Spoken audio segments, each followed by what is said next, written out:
loves, it's Haley Reese, and today's video is probably going to be one of the most chilling stories that I have told on my channel to date, and that I will probably tell on my channel. Mostly because I'm hoping that I will never hear about or have an experience like this ever again. But this story is absolutely chilling. And the reason that I'm telling it today is because something happened today that brought this whole experience right back to life for all of us and made it so much more real. And so many of you guys have been asking for scary stories, and the minute that this came back to life for me and my family today and we were reminded of it, I just knew I had to tell you guys this story again. So bear in mind it is very eerie and it deals with a very scary subject matter.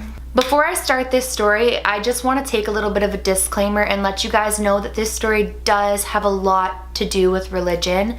It has a lot to do with God and the devil and a very religious subject matter. So if you're going to continue this video, just bear in mind an open mind. I am not asking that you need to believe in any of this. Absolutely you do not.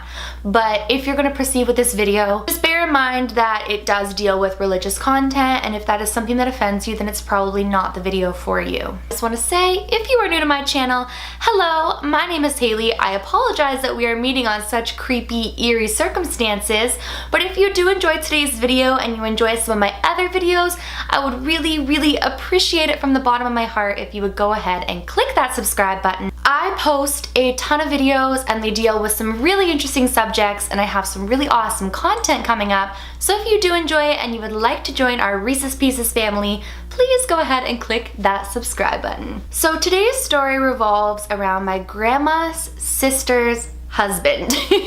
I know that's a little bit confusing, but he is my great uncle, so to say, as I call my grandma's sister my great aunt.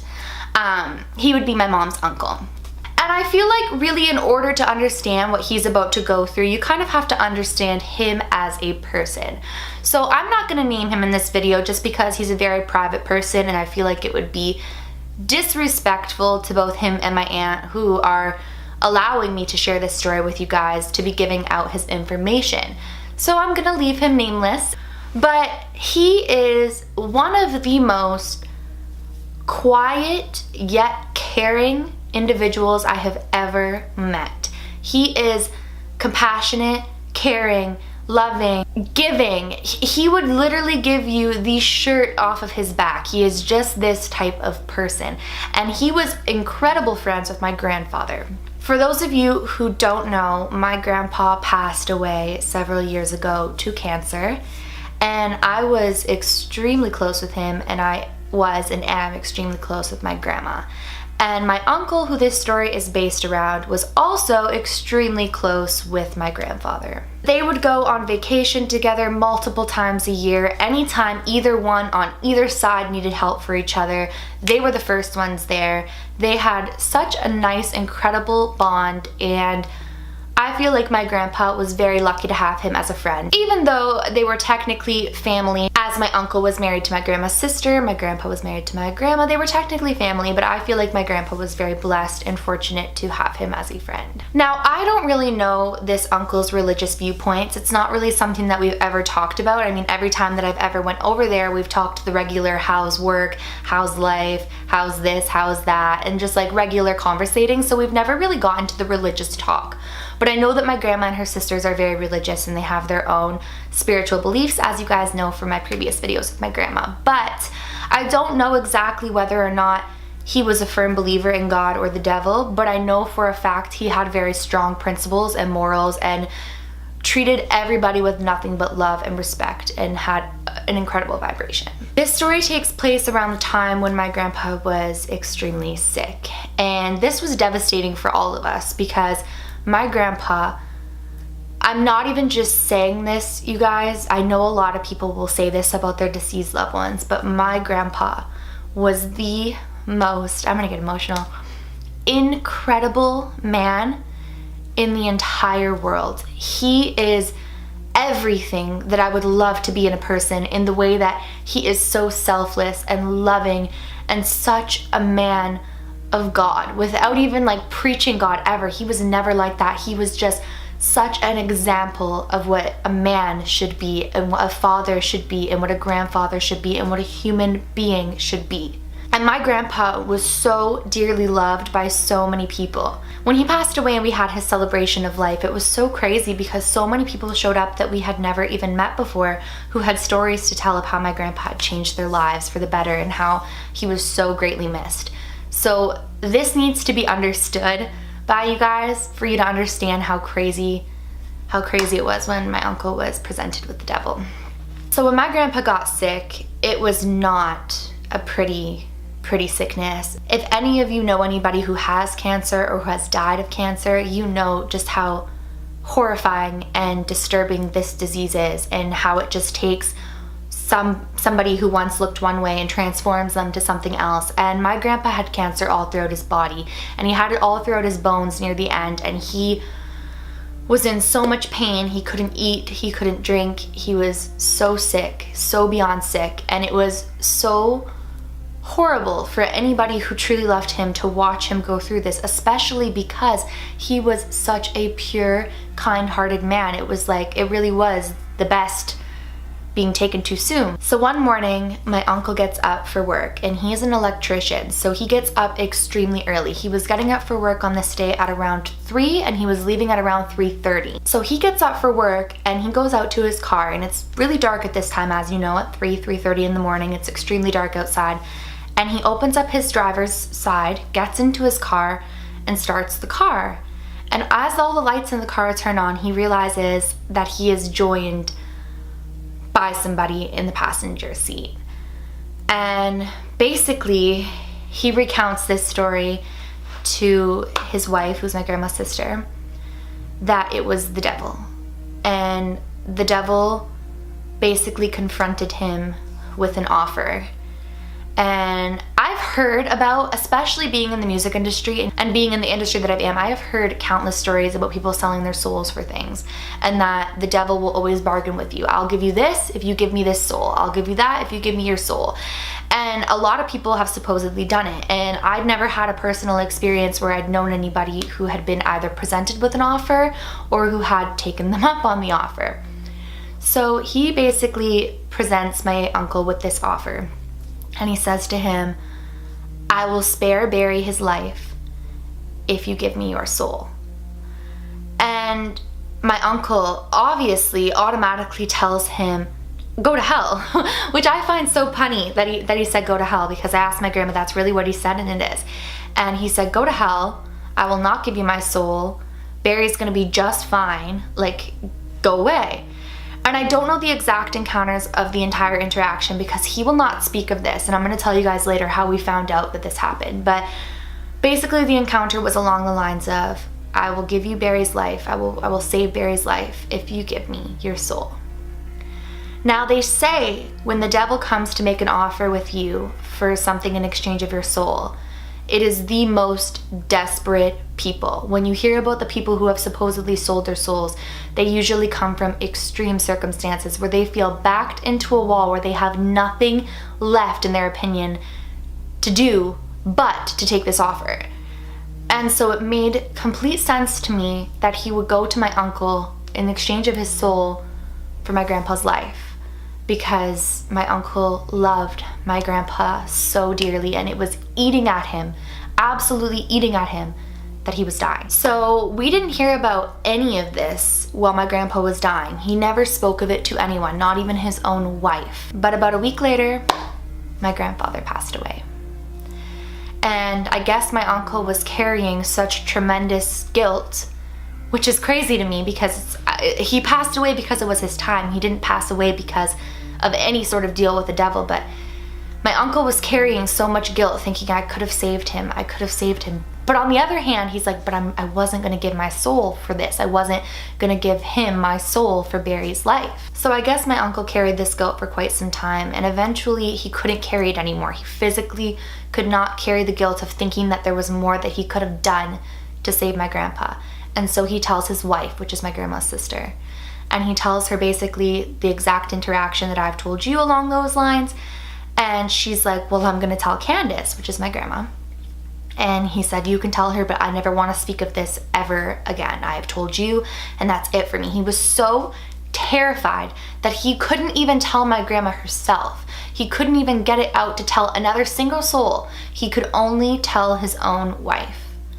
So the next time that my grandma sees her sister, she tells her, and my grandma breaks down crying. And my grandma tells her, the devil is tricky. He would have tricked him. It wouldn't have been what he thought it was. And nothing is worth giving your soul to the devil. Barry would not have ever wanted that.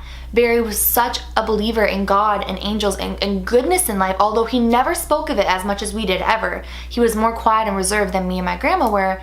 He was such a believer, he would have never wanted that. If it was his time, it was his time.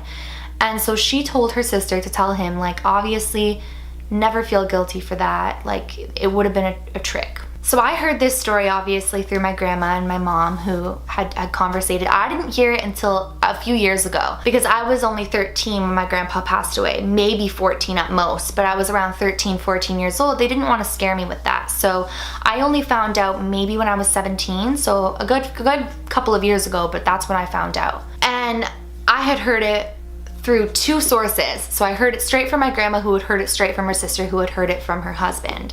So I don't know the exact interaction word for word to share with you guys, but that is the gist of what happened. Now, we have forgotten all about this, or at least tried to, because I mean, the fact that someone that we love truly believes that the devil sat in his front seat of his car and offered a deal in exchange of my grandpa's saving of his life. We tried to really just like move on and let go of that and just pray and know that my grandpa's in the best hands, and the best thing that my uncle could have done was to not do that. It wasn't until today, and this is so terrifying and chilling and validating of what he said. It honestly shakes me up. But today my mom calls me and she tells me that last night her boyfriend, who by the way was not in the picture at this time that any of these stories were told, we have not talked about it.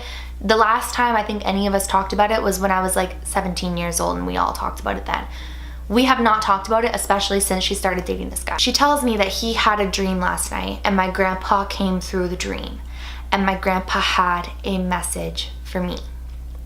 And my grandpa was telling him all these things, which I'm not going to share all of them with you guys, but basically he said that he is well in heaven, he is happy in heaven, and things are good, and that I need to know that he's watching out for me and he's there and he's with God. And then he says, tell Candace to tell her sister that her husband did the right thing, that he is so happy that he didn't take the deal from the devil. I'm starting to like sweat talking about this. It's honestly giving me such a panic attack. It also doesn't help that I'm telling this like when it's dark out and the sun just went down, and my only source of light is my ring light in front of me, so that doesn't help, and it's really giving me like honest anxiety. But he asked my mom about it, and he mentioned my uncle's name, and he says, did the devil contact? And my mom said she went white as a ghost. She felt sick to her stomach because there was no way that he could have known about this. And for him to come through and say that my grandpa gave this message and said that my uncle did the right thing, it's just like, it's mind-blowing, and it makes what my uncle said so real. And not that we didn't think it was real, it's just, it's so easy to think like, you know, it was early in the morning. Could he have been, you know, imagining things? Could he have been so upset and lack of sleep from being so worried about my grandpa that he just thought this up? I don't know, but hearing this all these years later when we haven't talked about it for years from somebody who wasn't even in the family at that time just really gives me complete goosebumps. Honestly, you guys, at the end of the day, it comes back to what I tell you all the time. Every emotion, every being, every thought has a contrary to it. There are opposites and opposing factors to everything in life. If you believe in God, you must believe in the devil. If you believe in angels, you must believe in demons. If you believe in good people, you must believe that there are bad people. There are opposing factors to everything. But we need to choose to be the good. What I take from this is the validation that there's always going to be temptation in times of struggle, in times of sadness and fear and scary situations in life, and we always need to choose what's right, even if it's so tempting or it's playing with your emotions. You need to try to choose what is right. I'm not telling you guys this story to scare you. I'm telling you this because it goes to show that with every good thing that exists that I truly do believe in, there are bad things that exist. And we need to choose to spread a message of love and light and positivity. And we also need to realize that these things are real and they're not to be joked about, and that I guess the devil really does try to make deals with people. I hope you guys enjoyed this story. I know it's really creepy and scary, and it kind of leaves you with like very scary thoughts, and that's not my intention, but you guys wanted to hear a really creepy story, and on the contrary, a positive story, because my grandpa did come through and he said that he's with God and in light, and he's here with me, and I think that's a really wonderful thing. If you guys enjoyed today's story, please go ahead and click that subscribe button. I post a ton of videos. They're not all as creepy as this one, and I would really appreciate it if you do enjoy my videos, that you do click that subscribe button. We hit 40,000. Oh my god, I just screamed. Sorry. If you have headphones, I'm so sorry. We hit 40,000. Like, my mind is blown, you guys. I am so thankful. I love you all so much. This is like such an honor to have this family growing, truly from the bottom of my heart. Like, I couldn't be more appreciative, and I could not love each and every one of you more than I do right now, truly. And if you do enjoy today's video, please give this video a big thumbs up. Like I always say, it makes my heart super happy when you do that, and I really do appreciate it, so please do that. Remember, my loves, do all things with kindness. And until next time, love you!